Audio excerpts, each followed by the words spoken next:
Hey there. Subscribe to my channel. And also press this bell icon. Teaching methods and methodologies. Teaching methods पर भी बात करेंगे और methodologies भी बात करेंगे।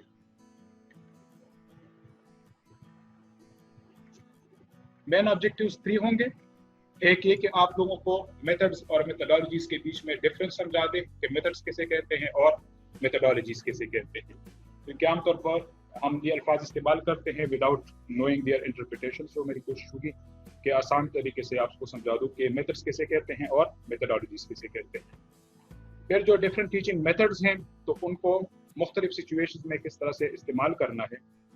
यानी हम समझते हैं कि अगर लेक्चर मेथड है या डेमोन्स्ट्रेशन मेथड है ये तो ये इसके नकाइस है, ये फवाइद है वगैरह वगैरह। No, none of them is useless. इनमें से कोई भी मेथड जो है यूजलेस नहीं है, बेकार नहीं है। हर एक की अपनी अपनी सिचुएशनल एप्लीकेशन है। कहने का मतलब ये है कि मुख्तलिफ मौके पर आपने मुख्तलिफ मेथड्स इस्तेमाल करने हैं, कोई भी इनमें से गैर ज़रूरी नहीं है। तो आज तफसीली बात होगी कि कौन कौन सा मेथड कहाँ कहाँ पर आप बेहतर तरीके से अप्लाई कर सकते हैं, या कौन कौन से मौके पर अगर आप अप्लाई कर लें तो आपके पास बेहतर रिजल्ट्स आएंगे। फिर attainment strategies for different methods, जो मुख्तलिफ मेथड्स होंगे उन पर जब बात होगी तो ये भी देखेंगे कि इन मेथड्स के दौरान आप लोग ऑडियंस की तवज्जो किस तरह से हासिल करेंगे। सो मुख्तलिफ टिप्स भी आप लोगों के साथ शेयर किए जाएंगे। ये टॉपिक क्यों कर इम्पोर्टेंट है आप लोगों के लिए, बल्कि ये वीक क्यों कर इम्पोर्टेंट है आप लोगों के लिए। मैंने एक रिसर्च पढ़ी थी जो मुझे बहुत अच्छी लगी, तो मैंने कहा आप लोगों के साथ मुख्तसरन शेयर कर दूं। ये teaching and learning international student survey, जिसको टेलिस भी कहते हैं, उन्होंने 2013 में एक रिसर्च की और 8 पार्टिसिपेटिंग कंट्रीज की। उनमें से जो Australia, Finland, Latvia, Mexico, Portugal, Romania, Singapore and Spain. यहाँ पर फिनलैंड आप दे सकते हैं जो लास्ट ईयर बल्कि उससे पिछले साल जो है वो टॉप पे आया था एजुकेशन के हिसाब से, एजुकेशन की क्वालिटी के हिसाब से टॉप पे आया था पूरी दुनिया में। इन ममालिक में उन्होंने रिसर्च की और देखा कि कौन कौन सी चीज़ें हैं जो कि किसी एजुकेशन सिस्टम को ज़्यादा इफेक्टिव और बेहतरीन बना सकती है। तो उनकी फाइंडिंग्स बड़ी आसान सी है और उनकी फाइंडिंग जस्ट 3 है। उनके बकौल, इस रिसर्च के बकौल जो टेलिस ने की थी, दे से कि वो सिस्टम्स, अच्छा सिस्टम से मुराद मेरी एक नेशनल लेवल पर सिस्टम है वो भी, एक प्रोविंशियल लेवल पर सिस्टम है वो भी, और एक आपके स्कूल के लेवल पर भी सिस्टम है तो वो भी। तो वो स्कूल, बल्कि आप चूंकि स्कूल्स के साथ ज्यादातर आप लोगों का ताल्लुक है, तो वो स्कूल्स जहां पर एक्टिव लर्निंग होती है या कोऑपरेटिव लर्निंग होती है तो वहां पे रिजल्ट्स बेहतरीन आते हैं। ये फाइंडिंग्स है टेलिस की स्टडी की जो 8 कंट्रीज में उनमें की। कोऑपरेटिव लर्निंग किसे कहते हैं? When children learn from each others, बल्कि even teacher is involved in the teaching learning process. He isn't all the time teaching, बल्कि टीचिंग लर्निंग प्रोसेस वो फैसिलिटेट करता हो। That is called active learning as well as cooperative learning. So एक वो system जहां पर active learning होती है, बच्चे एक्टिव होते हैं, टीचर भी एक्टिव होता है, और दूसरा वो जहां पर बच्चे एक दूसरे से मिलजुल कर सीखते हैं, जिसको कोऑपरेटिव लर्निंग भी कहते हैं। इससे पहले एक सेशन में एक साथी ने जिक्र भी किया था कोऑपरेटिव लर्निंग का। सो वो सिस्टम जहां पे कोऑपरेटिव लर्निंग हो। दूसरा वो सिस्टम जहां पर कॉग्निटिव एक्टिवेशन हो।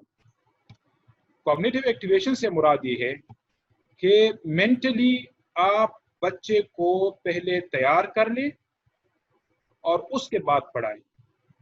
यानी पढ़ाने से पहले उनको मेंटली आपने तैयार करना है, ज़हनी तौर पर तैयार करना है। जो मुख्तलिफ ब्रेनस्टॉर्मिंग एक्टिविटीज़ होती है, जो मुख्तलिफ आइस ब्रेकिंग एक्टिविटीज़ होती है, या जो प्रीवियस नॉलेज के साथ हम कनेक्शन बनाते हैं। यानी इससे मुराद ये है कि अगर एक क्लास खत्म हो जाए तो ये नहीं कि एकदम से दूसरी क्लास शुरू हो जाए और टीचिंग लर्निंग प्रोसेस शुरू हो जाए। मैथमेटिक्स का पीरियड खत्म, अगर इंग्लिश का आ गया तो 1-2 मिनट उनको कॉग्निटिव एक्टिवेशन के लिए लाजमन दिया करे कि वो मेंटली वो तैयार हो जाए उस चीज़ के लिए। सो एक वो जहाँ पे कोऑपरेटिव लर्निंग हो, और दूसरा वो सिस्टम जहाँ पर बच्चों को ज़हनी तौर पर पहले उस टॉपिक के लिए, उस माहौल के लिए तैयार किया जाता है। और तीसरी जो सबसे अहम बात है, दे से कि टीचर सेंटर्ड या टीचर डायरेक्टेड इंस्ट्रक्शंस होनी चाहिए। यानी वो निज़ाम जहाँ पर टीचर्स को कहा जाता है कि आपने इस तरीके से पढ़ाना है, बच्चों को नहीं कहा जाता कि बेटा जब मैं पढ़ा रहा हूं तो आपने मुझे तवज्जो से सुनना है, बल्कि टीचर को कहा जाता है कि हाउ टू डेवलप और create situations where students will be listening to you attentively.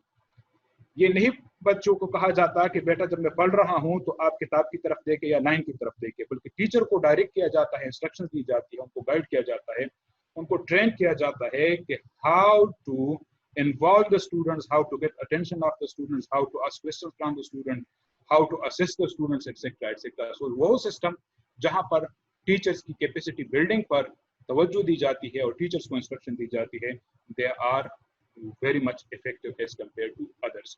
सो ये एक स्टडी थी और इसी के बेस पर ये जो पूरा का पूरा वीक है हमारा, यही है कि एक्टिव लर्निंग किस तरह से हो, कॉग्निटिव एक्टिवेशन किस तरह से करनी है और टीचर डायरेक्टेड इंस्ट्रक्शन किस तरह से होंगी। Let's start with methods and methodologies के इनके बीच में डिफरेंस क्या है। Methods are the generally or universally accepted ways of doing things. जो generally accepted ways हैं कि इस तरीके से कर लिया करें, they are called the methods. Now what's methodology? Methodology is the use or usefulness or interpretation of these methods. अब यू मे बी कंफ्यूज कि व्हाट्स द डिफरेंस। मेथड्स मिसाल के तौर पर एक है लेक्चर मेथड, एक है डेमोन्स्ट्रेशन मेथड, एक है discussion method. So these are the universally accepted ways of doing things. Now how to make them effective, how to make the lecture method effective, that will be the methodology. When should we use lecture method, that is the methodology. इसी तरह से what is demonstration method, that is the method, how to use it effectively, methodology. How to use the assignment method effectively, that is the methodology. So जो methods हैं तो उनको किस तरह से useful और effective बनाना है, that is called the methodology. Or we can also say it is the justification or explanation of using a specific method. MPhil PhD वगैरह में आप लोगों ने एक चैप्टर देखा होगा जो रिसर्च मेथोडोलॉजीज के मुताबिक है, जहां पर आपने जो मेथड इस्तेमाल किया है रिसर्च के अंदर, तो उनकी एक्सप्लेनेशन होती है कि this method has been used, why this method has been used, why it has been chosen. So I think now you are clear. अगर ये एमफिल और पीएचडी के रिसर्च के मुताबिक थोड़ा सा आप सोचते हैं कि वहाँ पे जो मेथड आप इस्तेमाल करते हैं तो उनके लिए जो चैप्टर होता है रिसर्च मेथोडोलॉजीज का कि Why have I selected, वहाँ पर आप explanation देते हैं उस method, मखसूस method के लिए जो आपने select किया है। So method is the universally accepted ways of doing things, and methodology is the explanation or justification of using that specific method. So आज के सेशन में न सिर्फ हम methods को पढ़ेंगे बल्कि methodologies भी पढ़ेंगे कि how to make them effective. जो different teaching methods हैं, they are lecture method, lecture demonstration method, discussion method, assignment method, project method, role play and activity based method। अगरचे ये दो मुख्तलिफ चीजें हैं लेकिन मैंने क्लब किया हुआ है, उसकी अपनी वजूहात है, बाद में मैं एक्सप्लेन कर लेता हूँ। और ऑडियो विजुअल मेथड, इनके अलावा जो है एनालिटिकल मेथड्स भी है, एक्सपेरिमेंटल मेथड्स भी है वगैरह वगैरह, लेकिन we were short of time, so वो आप सिलेक्ट कर लिए जो आप क्लासरूम के अंदर अप्लाई जिनको कर सकते हैं। Let's start with the lecture method के लेक्चर मेथड है क्या और इसको किस तरह से आपने इफेक्टिव बनाना है and when to use it. Lecture method जिसको कहते हैं it is the oral presentation of a topic. जब किसी भी टॉपिक को आप ओरली प्रेजेंट करते हो, एक्सप्लेन करते हैं, that is called the lecture method. There are 3 qualifications of lecture method, यानी हर जगह पर आपने लेक्चर नहीं देना। कब आपने लेक्चर मेथड का इस्तेमाल करना है? When there are 3 qualifications, यानी 3 चीजें आपके पास हो तो तब आपने लेक्चर देना है, अदरवाइज नहीं है। कब देनी है लेक्चर? When आपके पास मटेरियल ज्यादा हो, यानी कोर्स आपके पास ज्यादा हो और टाइम आपके पास कम हो। कोर्स कंटेंट मटेरियल आपके पास ज्यादा हो, क्वालिफिकेशन नंबर 1। दूसरी क्वालिफिकेशन ये है कि टाइम आपके पास लिमिटेड हो या कम हो। तीसरी क्वालिफिकेशन जब ऑडियंस आपके पास ज्यादा हो।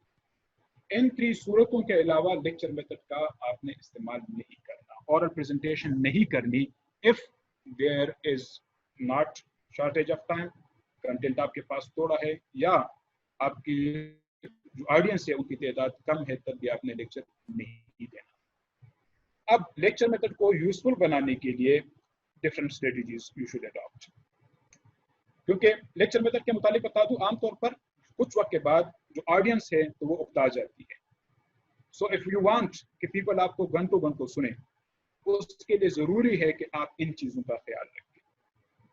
आपकी एफिलिएशन जिस मसलक से भी हो, जिस फिरके से भी हो या जिन माइंडसेट के साथ भी हो, लेकिन जो मैं एग्जांपल्स दूंगा तो उनका मकसद सिर्फ आपको समझाना होगा।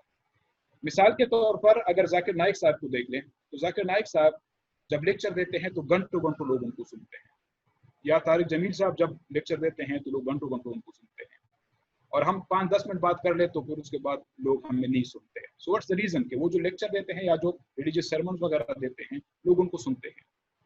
वहां पर उन्होंने कुछ चीजें की हुई हैं, इफ यू जस्ट रिकॉल, एक वो जो भी मटेरियल यूज करते हैं they are using the authentic material, authentic. Zakir Naik साहब जब भी यूज करते हैं तो वो अहादीस से या कुरान से मिसालें देते हैं जब मुसलमानों को वो लेक्चर देते हैं, लेकिन जब हिंदुओं को तो हिंदू के अपनी किताबों से, इस तरह से क्रिश्चियन के लिए बाइबल से, क्योंकि उनके लिए ऑथेंटिक मटीरियल। इस तरह आप क्लासरूम के लेवल पर जब लेक्चर दें, क्लासरूम के लेवल पर आप जिस लेवल पर भी पढ़ाते हैं, तो आप अगर किसी बुक से कोई भी एक्सट्रैक्ट लेते हैं so that should be authentic. अपनी ओपिनियन का ज्यादा कम अज कम इस्तेमाल कर लिया करें और बुक्स वगैरह का इस्तेमाल ज्यादा कर लिया करें, प्लस रेफरेंसेस।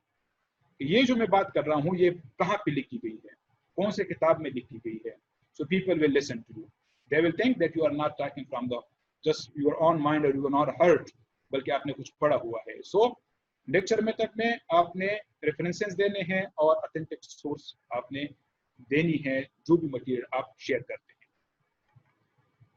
दूसरा, whenever you are going to deliver a lecture, so make sure that the material is relevant, यानी जो टॉपिक होगा तो उसी से रिलेटेड आपने मटेरियल देना है, people will listen to you।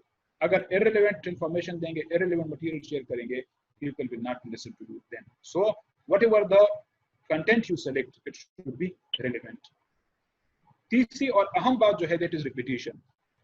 Lecture देते हुए चाहे आप क्लासरूम लेवल पे दे रही हैं या दे रहे हैं या ऑडियंस या ट्रेनर के तौर पर दे रहे हैं, so you should repeat as well as not repeat, यानी एक बार चीजों को आपने रिपीट भी करना है और रिपीट नहीं भी करना। इफ यू रिमेंबर, हमने जो ब्लूम टेक्सोनॉमी थी तो वहां पे देखा था कि we have to repeat things ताकि वो बेहतर तरीके से चीजों को अंडरस्टैंड कर सके। बाज़ औक़ात लेक्चर देते हुए आप रेफर बैक करते हो कि इससे पहले हमने जो जिक्र किया जिस बात का तो वो ये था, सो वो देयर यू आर रिपीटिंग। और बाज़ औक़ात जब आपके पास मटेरियल नहीं होता तो आप चीज़ों को रिपीट करते हैं, सो डोंट रिपीट, यानी वो चीज़ जो ऑलरेडी उनके जहनों में बैठ चुकी है उनको आप दोबारा ना पढ़ाए। इसके लिए एक स्कीमा का लफ्ज़ इस्तेमाल करते हैं, स्कीमा कहते हैं, बिल्डिंग ब्लॉक्स को कहते हैं। जो बंदा भी आपको सुन रहा होता है तो अपने जहन में एक बिल्डिंग ब्लॉक्स बना रहा होता है, एक होल बना रहा होता है पार्ट्स का। जो ही वो होल कंप्लीट हो जाता है मजीद फिर वो आपको नहीं सुनता। तो अगर कोई कंसेप्ट वगैरह क्लियर हो चुका है तो उसको दोबारा से रिपीट करने की जरूरत हरगिज नहीं है लेक्चर मेथड में, otherwise people will think that you have no other information at all, यानी इतना ही आपके पास था इस वजह से रिपीट कर रहे हो। सो रिपीट जहां पर जरूरत हो एंड डोंट रिपीट जहां पर for the sake of repetition हो। तीसरा, चौथी बात के लेक्चर देते हुए एनालॉजी का इस्तेमाल कर लिया करें, यानी जो मैंने जाकिर नाइक साहब का की मिसाल दी या तारिक जमील साहब की, जितने भी आप ग्रेट स्पीकर्स देखेंगे, ये तो मैंने रिलीजियस स्पीकर्स का बता दिया, सो दे यूज एनालॉजी। एनालॉजी कहते हैं giving examples from daily life, और जो ऑडियंस हो तो उनके हिसाब से मिसाल देना, that is called analogy. Daily life से आप जो चीज जिस चीज पर भी लेक्चर दे रहे हो तो उसके लिंक्स बनाना डेली लाइफ से और डेली लाइफ से एग्जांपल्स देना, you should do this thing. Number 5 that is time management. Time management doesn't mean कि मैं 1 घंटे में कितना हैं कि आपके पास जितना भी कंटेंट है तो उस कंटेंट को आपने मुकर्रर वक्त में किस तरह से खत्म करना है, that is called time management. Repeating, lecture method में टाइम मैनेजमेंट का बहुत ज्यादा ख्याल रखें. टाइम मैनेजमेंट से हरगिज ये मुराद नहीं है जिस तरह के टीचर हजरात करते हैं कि 40 मिनट में जितना कवर हो गया तो बस वही काफी है. नो, जो टास्क दिया गया है उसी को 40 मिनट के अंदर खत्म करना है. आपने उसके अंदर खत्म कर लिया, that is called time management. जिंदगी में भी टाइम मैनेजमेंट कीजिएगा और लेक्चर मेथड में भी time management. Number 6 and the last one, principle of gradation का बड़ा ख्याल रखें कि जब भी आप लेक्चर दें, so principles of gradation we have already discussed, मैं रिपीट कर रहा हूं, वी हैव ऑलरेडी डिस्कस्ड के from known to unknown, easy to difficult and simple to complex, these are called principles of gradation. यानी जब आप lecture दे, पहले आसान आसान बातें, फिर थोड़ी मुश्किल और फिर आखिर में ज्यादा मुश्किल चीजों की तरफ जाएं. एकदम से अगर आपने मुश्किल चीजें शुरू कर दी तो आपने ऑडियंस को ऑन बोर्ड नहीं लिया. जब आपको ऑन बोर्ड को नहीं लिया तो बेचारे उधर ही रुके रहे और आप आगे बढ़ते रहे. No, you have to start from the minds of the audience. जहां पे वो है तो वहां से बिस्मिल्लाह करें और फिर थोड़ा थोड़ा उनको आगे लेकर जाएं. That is called principles of gradation. So, if you are going to do a lecture, you should do all these things. सबसे बड़ा फायदा लेक्चर मेथड का क्या है? थोड़े से एडवांटेजेस भी देख लेते हैं कि अगर आप लेक्चर देते हैं तो फायदा क्या है. एक तो ये है कि आप, we have already discussed, कि आप बहुत ज्यादा मटेरियल जो है, टॉपिक आप कवर कर सकते हैं इन लेस टाइम. थोड़े से वक्त में आप बहुत ज्यादा मटेरियल को कवर कर सकते हैं, ऑडियंस को आप इंगेज कर रख सकते हैं. नंबर 1. नंबर 2, इसका फायदा क्या है कि आपको लेक्चर देने के लिए इक्विपमेंट्स या लैब वगैरह की हर की जरूरत नहीं होती, जैसे एक डाइस की जरूरत होती है, and you can use it. Learning material isn't required. जब भी आप लेक्चर देते हैं तो इट डजंट मीन कि उनके पास बुक्स हो, उनके बुक्स जब होंगी तो आप लेक्चर नहीं दे सकते, आप उनसे वो रीडिंग करवाएंगे. और जो सेकंड लास्ट है और उसके बाद last one, that's more important, students listening skills are developed through lectures. अगर आप चाहते हैं कि आपके स्टूडेंट्स की लिसनिंग स्किल्स डेवलप हो तो क्लासरूम के अंदर लाजमन कभी कभी लेक्चर्स दिया करें ताकि उनको उनकी जो लिसनिंग कैपेसिटी है वो डेवलप हो. और जब आप लेक्चर देते हैं तो आपकी अपनी कम्युनिकेशन स्किल्स भी और स्पीकिंग पावर भी टीचर की बेहतर होती है. सो you must deliver lecture from time to time in the classroom also, जिस लेवल पर भी आप हैं. अब बढ़ते हैं नेक्स्ट की तरफ.